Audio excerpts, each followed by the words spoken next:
여러분 안녕하십니까? 광주 MBC 뉴스투데이입니다. 먼저 오늘의 주요 뉴스입니다. 한국형 발사체인 누리호의 액체엔진 시험 발사가 성공함에 따라 3년 뒤로 예정된 누리호 발사에도 청신호가 켜졌습니다. 어제 광주의 미세먼지가 매우 나쁨 수준으로 기승을 부렸지만 광주시가 내놓은 미세먼지 저감 대책은 이행되지 않았습니다.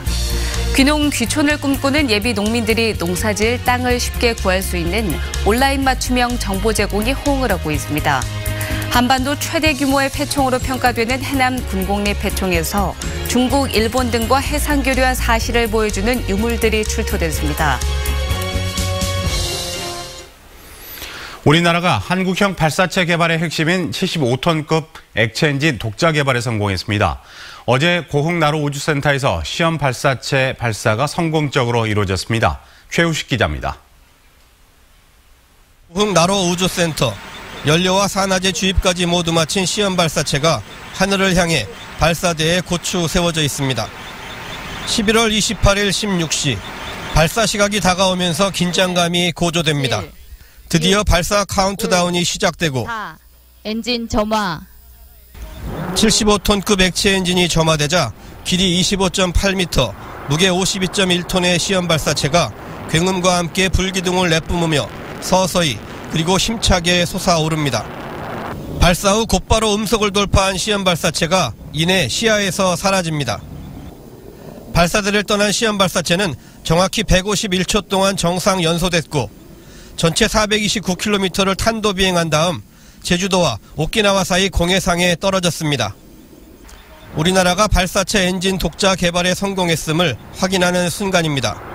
연소 시간, 그다음에 최대 도달 고도, 낙하 거리 등을 종합적으로 판단을 했을 때는 비행 시험은 전반적으로 저희가 성공적으로 수행된 것으로 판단됩니다. 과기정통부와 항우연은 시험 발사체가 기대했던 만큼 충분한 추력을 냈으며 비행 궤적도 예상 경로에서 크게 벗어나지 않았다고 밝혔습니다. 2조 원에 가까운 예산으로 지난 2010년 시작된 한국형 발사체 개발 계획은 이제 엔진 개발과 시험 발사 단계를 지나 2021년 누리호 발사만을 남겨두고 있습니다. MBC 뉴스 최우식입니다. 네, 한국형 발사체인 누리호의 액체엔진 시험 발사체가 고흥나로 우주센터에서 성공적으로 발사됨에 따라 3년 뒤로 예정된 누리호 발사에도 청신호가 켜졌습니다. 이번 시험 발사 성공의 의미와 향후 일정을 조희연 기자가 정리해드립니다. 한국형 발사체 개발의 핵심은 75톤급 액체 엔진의 자체 개발과 제작입니다. 하지만 발사체 엔진은 물론 연료와 산화제 탱크, 터보펌프 등 모두 처음 만들어보는 부품들이어서 숱한 시행착오를 되풀이해야 했습니다. 그래서 이번 시험 발사의 성공은 한국형 발사체 개발 계획에서 가장 중요한 전환점이자 고비였습니다. 발사체 기술의 확보는 우주 주권 국가임을 의미하는 동시에 전 세계 우주 개발 계획에 참여할 수 있는 자격의 획득을 의미합니다. 오늘 시험 발사체를 통해 누리의 개발을 위한 기술적 준비가 차질 없이 진행되고 있음을 확인하였습니다. 발사체의 핵심 기술이자 개발 난이도가 가장 높았던 75톤급 엔진은 오늘 발사를 통해 검증되었습니다. 한국형 발사체 누리호는 3단형으로 이번에 개발한 75톤급 액체 엔진이 각각 1단에 4기, 2단에 1기가 들어가고 3단에는 7톤급 엔진이 장착됩니다. 때문에 우리 연구진들은 곧바로 1단용 엔진 4기를 묶는 클러스터링 작업과 2단용 진공 상태에서의 연소 시험, 그리고 발사체 조립과 발사대 건설에 나섭니다. 누리호는 1.5톤급 실용위성을 지구 저궤도 700km 상공에 띄우기 위해 오는 2021년 2차례 발사될 예정입니다. 정부는 또 이번 액체 엔진 자체 개발 성공을 계기로 한국형 발사체 개발에 이은 달 탐사 계획은 물론 기업체로의 기술 이전을 통한 소형 로켓 개발에 주력해 세계 위성 발사 시장에도 진입한다는 구상입니다. MBC 뉴스 조희원입니다. 지난 밤사이 중국발 황사는 모두 물러갔습니다. 현재 광주와 전남 지역 미세먼지 농도는 모두 보통 수준을 회복했습니다. 다만 또다시 중국에서 황사가 관측되고 있습니다. 이 황사의 일부가 바람을 타고 우리나라로 유입되면서 다시 미세먼지 농도가 짙어질 가능성이 있으니까요. 기상정보 잘 확인하시고 미리 대비하셔야겠습니다. 오늘 광주와 전남 지역 대체로 맑은 가운데 하늘도 맑게 드러나 있습니다. 구름 거의 없는데요. 낮부터는 구름이 다시 많아지겠습니다. 또 현재 출근길 안개가 조금 끼어있긴 하지만 가시거리 현황은 대부분 지역에서 5km 이상으로 쭉 뻗어 있어서 차량 운행에 지장은 없겠습니다. 현재 기온 광주가 2.2도로 어제 같은 시각보다 3도가량 낮겠고요. 한낮 기온은 14도 보이면서 어제보다 2도가량 높겠습니다. 날씨였습니다. 어제 하루 누런 하늘과 탁한 공기 때문에 괴로우셨죠. 광주에는 한때 미세먼지 경보가 내려지기도 했습니다. 광주시가 이럴 때를 대비해서 보다 강화된 저감 대책을 실시하겠다고 지난주에 발표했는데요. 실제 현장에서는 어땠을까요? 우종훈 기자입니다. 광주 지역에 미세먼지 경보가 발령된 건 올 들어 두 번째입니다. 오전 한때 400마이크로그램에 육박할 정도로 나빠진 대기에 시민들은 마스크를 쓰고 바깥 나들이를 삼갔습니다. 광주시는 지난주 시민들의 미세먼지 불안을 해소하기 위해 매우 나쁨 단계에서부터 실시하던 비상 저감 조치를 나쁨 수준인 50마이크로그램에서부터 시행하겠다고 발표했습니다. 차량 이부제와 휴업을 권고하고 취약계층과 야외 근로자를 보호하는 내용의 저감 조치를 나쁨 수준만 돼도 하겠다는 것이었습니다. 미세먼지 경보까지 내려진 오늘은 어땠을까요? 중국발 황사와 스모그에다 공사장에서 발생하는 미세먼지까지 들이마셔야 하는 노동자들. 일하는 사람들 가운데 마스크를 쓴 사람들이 하나도 보이지 않습니다. 누가 알려준 사람도 없었습니다. 마스크 같은 거 저희 같은 경우 이제 주로 이걸로 이제 많이 이렇게 하죠. 시에서 이런 발주처에서 주는 건 없죠. 미세먼지 배출의 주범인 차량 운행을 줄이기 위해 차량 이부제를 민간 부분까지 확대하겠다던 광주시. 광주시청 주차장에 가봤습니다. 미세먼지 때문에 뭐 이부제로 한다거나 그런 건 없어요? 그런 말은 못했어요. 있었으면 우리가 다 통제를 하지. 광주시가 장담한 미세먼지 저감 대책을 찾아볼 수 없었다는 지적에 광주시는 납득할 만한 답변을 내놓지 못했습니다. 차량 이부제하고 공공기관 사업장 조업 단축이라든가 이런 부분은 어제 이렇게 조치를 못 내려서 오늘은 그 부분이 시행이 안 됩니다.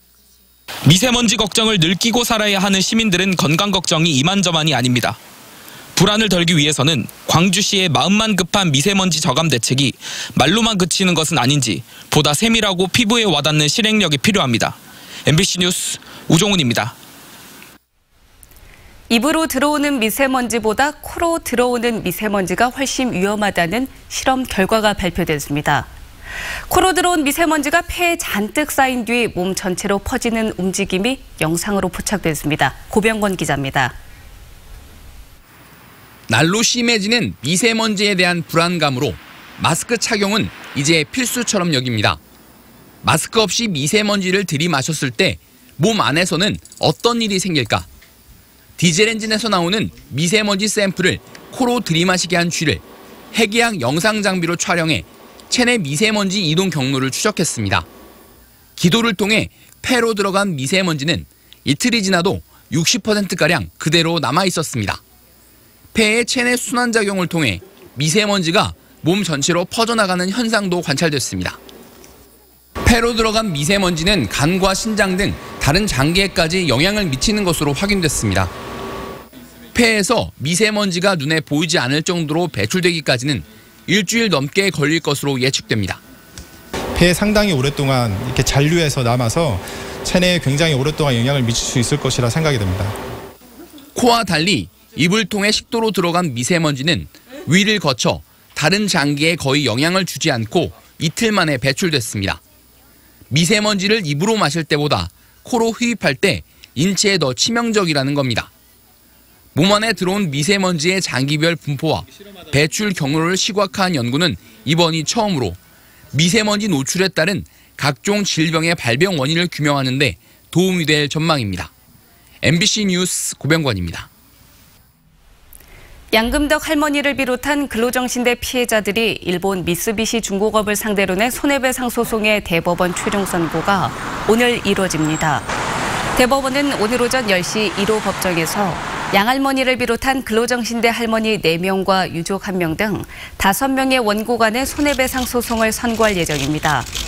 지난 2013년 광주지법에서 진행된 1심과 2심에서 할머니들이 승소했던 이 사건은 2015년 대법원에 넘겨진 이래 3년 넘게 결론이 나지 않고 있다. 지난 9월에서야 대법원 전원 합의체에 회부됐습니다. 이행하라! 광주경찰이 음주운전자 처벌을 강화하는 이른바 윤창호법 추진에 따라 음주단속을 강화합니다. 경찰은 야간이나 심야 단속뿐만 아니라 평일과 휴일 점심시간대 대낮 단속도 불시에 실시하기로 했습니다. 한편 올해 10월까지 광주에서는 4,682명이 음주단속에 적발됐는데 면허 취소는 2,761건, 면허 정지는 1,921건이었습니다. 어제 저녁 8시쯤 담양군 대전면해안 도로에서 75살 한 모 씨가 차에 치여 쓰러진 채 발견돼 병원으로 옮겨졌지만 숨졌습니다. 경찰은 지병을 앓던 한 씨가 차를 운전하다 의식을 잃어 가드레일과 스친 뒤 멈춰선 것으로 보고 정확한 사고 원인을 조사하는 한편 부검을 통해서 사망 원인을 조사할 계획입니다. 네, 조개무지로 불리는 패총은 고대인의 생활사를 들여다보는 역사의 타임머신으로 불립니다. 한반도 최대 규모의 패총으로 평가되는 해남 군곡리 패총에 대한 6차 발굴 조사 결과 고대 해상교류를 입증하는 유물이 대거 출토됐습니다. 신광하 기자입니다. 한반도 서남의 모서리에 위치한 해남군 송지면 군곡리. 땅끝을 향하는 낮은 구릉에 거대한 패총이 자리 잡고 있습니다. 30년 전 첫 발굴 이후 지금까지 수습된 유물은 1000여 점. 최근 6차 발굴에서 고대 한반도와 중국, 일본의 교류 사실을 입증하는 유물들이 대거 발굴됐습니다. 특히 뱃사람들이 동물뼈로 길흉 화복을 점치는 복골이 발견되면서 군곡리 패총 주변이 고대 무역항으로 기능했을 것으로 추정됩니다. 어떤 형태로 그 갈라진 걸 보고 기륭 화복을 점쳤는지는 확인을 하기는 힘든데 이렇게 불러 지졌던 흔적들이 확인된 걸로 봤을 때 이런 것들이 점을 치던 뼈이다. 현무암 흙이 포함된 토기 조각과 가마타가 발견되면서 고대 이곳에는 제주도와 교류하는 고대 토기 제조 공장이 있었던 것으로 추정됩니다. 해남 군곡리 패총의 발굴지입니다. 기원전 2세기부터 기원 후 5세기까지의 유물들이 집중적으로 발굴되고 있습니다.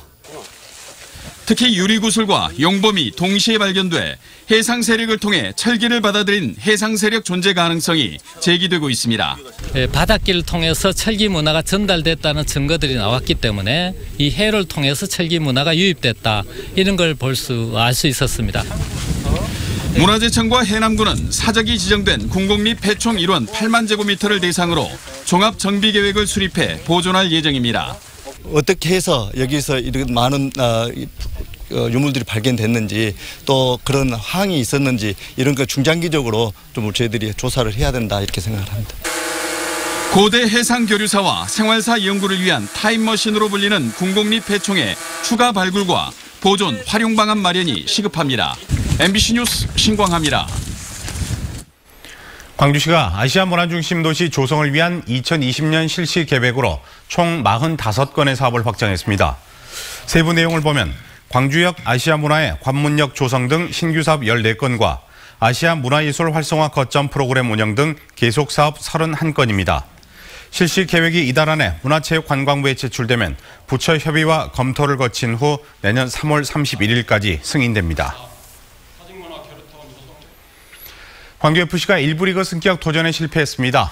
광주FC는 대전 월드컵 경기장에서 열린 대전 시티즌과의 준 플레이오프 경기에서 후반 23분 상대 공격수 키쭈에게 결승골을 허용하면서 0대1로 패했습니다.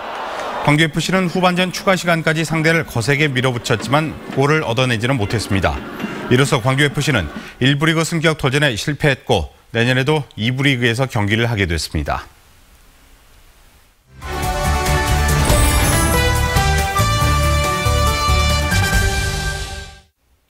미디어아트 광주의 도시 브랜드를 다져줄 광주 미디어아트 페스티벌이 아시아문화전당에서 시작됐습니다. 네, 다음 달 7일까지 전시가 계속되는데요. 올해는 어떤 작품들을 만날 수 있을지 이유진 광주문화재단 기획홍보팀장과 이야기 나눠보도록 하겠습니다. 안녕하십니까? 네, 안녕하세요. 네, 미디어 투어 하면 저 같아도 좀 어렵다라는 생각이 드는데요. 어떤 건지 설명을 해주시죠. 미디어 아트라고 하면은 사실은 정답이 없습니다. 네, 왜냐하면은 미디어라고 하는 거는 늘 변하잖아요. 네. 그래서 개념적으로 미디어 아트를 정의하기도 하는데요. 미디어 아트는 아트 앤 테크놀로지, 즉 예술과 기술이 결합된 예술이라고도 말합니다. 네. 그렇군요. 그러면 올해 미디어 아트 페스티벌 주제는 어떤 건가요? 네. 미디어 아트가 지금 7회째를 맞이하고 있는데요. 네. 이번 주제는 알고리즘 소사이어티 기계 신의 탄생입니다. 61명의 작가가 참여를 했고요. 37명의 작품이 국립 아시아문화전당 복합 2관 그리고 미디어 올에서 함께 진행이 됩니다. 네. 이번 행사에서 또 화제가 되고 있는 게 문재인 대통령의 아들 문준용 씨가 순수한 작가로 참여를 해서 관심을 끌고 있는데 어떤 작품을 출품했죠? 네, 문준용 작가는 정말 성실히 그 작품 활동을 하는 작가인데요. 네. 대통령 아들로서보다는 작가로서 이렇게 기억되기를 원하는 그런 작가죠. 네. 상호작용하는 그러니까 말하자면은 서로 이렇게 인터랙션하는 그런 작품들의 흥미를 갖고 있는 작가인데요. 어렸을 때 기억나시잖아요. 그림자 놀이. 네. 지금 자료화면에 나가고 있네요. 네네네. 저는 뭐 강아지 만들었던 기억이 나는데. 네. 그런 것처럼 이렇게 그림자 놀이를 가지고 상상을 불러일으킬 수 있는 그런 작품들을 지금 이번에 한 5개월 정도 작업을 했고요. 네. 계속 설치도 같이 했고 개막식까지 광주에 머문다고 합니다. 네. 그리고 대통령의 아들보다는 작가로 봐주길 바란다. 그런 뜻이 담겨 있다고 저는 들었습니다. 그리고 그 외에 특별히 주목할 만한 작품들 어떤 게 있을까요? 네, 굉장히 좋은 작품이 많아서 좀 설명을 다 드리고 싶은데 시간이 너무 짧기 때문에 제가 좋아하는 작품 위주로 말씀드리겠습니다. 모리스 베나윤이라고 프랑스 미디어 예술가인데요. 워치아웃 그러면 조심해라고 하는 뜻이 있잖아요. 그런데 이게 감시하다, 바깥에서 바라보다라고 하는 그런 중의적 의미도 있죠. 예를 들자면 지금 이제 기술 발전이 되다 보니까 감시체제 사회에 우리가 살고 있는 그런 거가 있잖아요. 그런 것들을 예술적으로 의미화하고 형상화하는 그런 작업입니다. 또 정정조 작가는 전일빌딩 같은 경우에 굉장히 우리에게 익숙한 그런 건물인데 조금 전에 나왔었어요. 자료화면에서. 네네네. 이거를 낯설게 보게 하는 그런 건데요. 실존주의 철학자 샤르트르가 이렇게 말했죠. 응시라고 하는 것. 그러니까 타자화된 그런 시선을 응시라고 하는데 내가 바라보는 전일 빌딩이 아니라 카메라가 제2사에서 바라보는 그런 전일 빌딩을 작품으로 형상화했습니다. 그리고 또 하나 더 말해도 되나요? 네. 박상화 작가인데요. 광주에서 굉장히 오래도록 미디어 아트 작품을 활동을 하고 있어요. 무등산이라고 하는 그런 축적된 데이터를 가지고 무등산을 그냥 물질적인 산으로 바라보는 게 아니라 사유의 정원으로 바라볼 수 있도록 하는 무등산 환타지아라고 하는 작품을 이번에 선보입니다. 굉장히 매력적인 작품이고요. 기대하셔도 좋습니다. 네, 이제 내일 개막을 하는 건가요? 네, 그렇죠. 미디어 아트 페스티벌을 잘 관람할 수 있는 팁을 좀 말씀을 해주시죠. 기존의 미술관 하면은 조용히 해라, 그다음에 뭐 숨소리 내지 마라 그런 식으로 굉장히 좀 이렇게 엄숙한 분위기잖아요. 네네. 근데 사실 미디어 아트라고 하는 거는 가보시면 알겠지만 이게 지금 미술관이야라고 하는 것처럼 뭐 컴퓨터가 있고 영상이 있고 그러잖아요.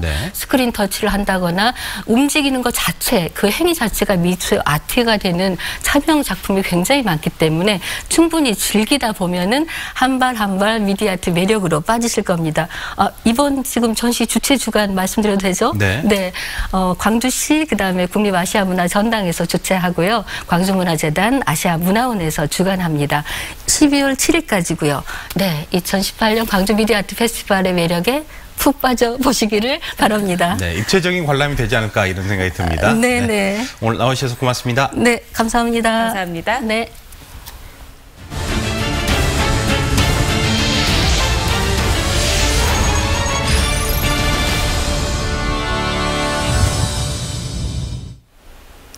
광양에 중국 기업이 투자한 알루미늄 공장이 들어설 예정입니다.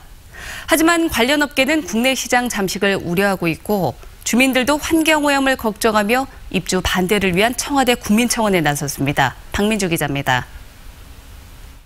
광양 세풍 3단입니다. 중국 밍타이 그룹이 이곳 외국인 투자 지역에 내년까지 한국 법인의 알루미늄 공장을 건립할 계획입니다. 하지만 관련 업계가 반발하고 있습니다. 한국비철금속협회는 먼저 영업체가 많고 평균 영업이익이 1.3%밖에 되지 않는 국내 시장 잠식을 우려하고 있습니다. 관세 우회로로 이용되면 미국 수출길도 타격을 입게 된다며 철회 건의서를 냈습니다. 저희 알루미늄업계는 사업 존폐 위기를 걱정하고 있습니다. 첫 번째로는 이제 국내 제조 시 그 원산지 변경 미 우회 수출로 인해서 통상 이슈가 재부각됨으로 해서 수출 제한이 예상이 되고요. 청와대 국민청원도 올라왔습니다. 중국 알루미늄 공장의 광양 입주를 막아달라는 국민청원에 13만여 명이 참여했습니다. 중국도 스모그 발생의 주 원인으로 알루미늄 공장을 꼽고 있다며 환경오염 우려를 호소하고 있습니다. 광양만콩 경제청은 유치된 공장이 원석을 재련하는 공정이 없어 환경오염 물질이 거의 발생하지 않는다는 입장입니다. 10마이크로미터 포일을 만드는 공정으로 6마이크로미터 국내 제품과 수출 시장이 다르다고 밝히고 있습니다. 재련 공정이 끝난 알루미늄 덩어리를 가져다가 광양에서는 판재나 호일을 만드는 그런 가공 공장이기 때문에 이 가공 시설에서는 환경 오염 물질이 거의 배출되지 않습니다. 중국 알루미늄 공장의 광양 입주를 놓고 불거진 시장 잠식과 환경 오염 논란. 청와대 국민청원으로 결론을 도출할 수 있을지 지역의 쟁점이 되고 있습니다. MBC 뉴스 박민주입니다. 광주시와 광주시민단체협의회가 협치를 제도하기 위해서 손을 잡았습니다. 광주시와 광주시민단체들은 김대중 컨벤션센터에서 민관합동 정책 워크숍을 갖고 행정과정의 시민 참여를 확대하고 실질적으로 시민 의견이 반영되도록 서로 협력하기로 약속했습니다. 특히 민간이 주도하는 실무 부서를 운영해 광주형 선진 자치 모델을 만들기로 했습니다. 전남대병원이 보건복지부가 전국 14개 국립대병원들을 대상으로 실시한 2017년도 공공보건의료계획 시행평가에서 최우수 기관상인 보건복지부 장관상을 수상했습니다. 이번 평가에서 전남대병원은 지역사회 병원들과 연계해 표준 진료 지침을 개발하고 보급한 점이 기관별 협력 방안을 구체적으로 수립했다는 호평을 받았습니다.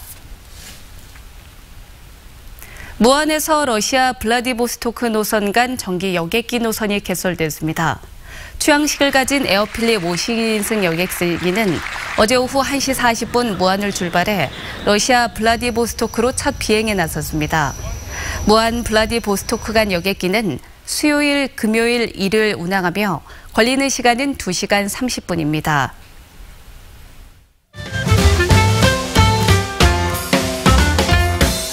경력 단절 여성과 구직자, 예비 창업자들을 위한 2018 광주 여성 창업 페스티벌이 오늘 광주시청 시민홀에서 열립니다.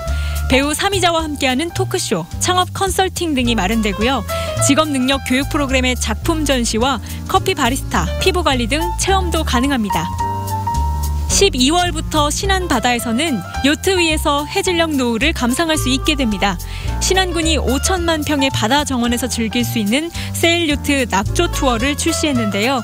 앞에도 선착장에서 출발해 천사대교까지 운항하는 코스로 오후 4시 30분부터 6시까지 운영됩니다. 판소리 심청가의 주요 대목을 기악과 무용으로 재현한 마당극 인당수에 핀 꽃이 오는 12월 1일 광주문화재단 전통문화관에서 열립니다. 광주시립국악관현악단 신두항 단무장이 기획과 연출을 했고 실력 있는 판소리꾼과 무용수가 대거 출연합니다. 또 국가무형문화재인 강은영 씨의 진도북춤이 펼쳐집니다. 탄생과 사랑, 결혼, 죽음까지 평범한 사람들의 일상을 통해 인생을 돌아보는 연극 나의 살던 고향이 12월 6일부터 사흘간 광주문화예술회관 소극장에서 공연됩니다. 미국 시골의 모습을 70년대 한적한 송정리 모습으로 각색하고 수채화 같은 영상, 감성 라이브 등을 활용해 더욱 친근하고 따뜻한 위로를 선사할 예정입니다.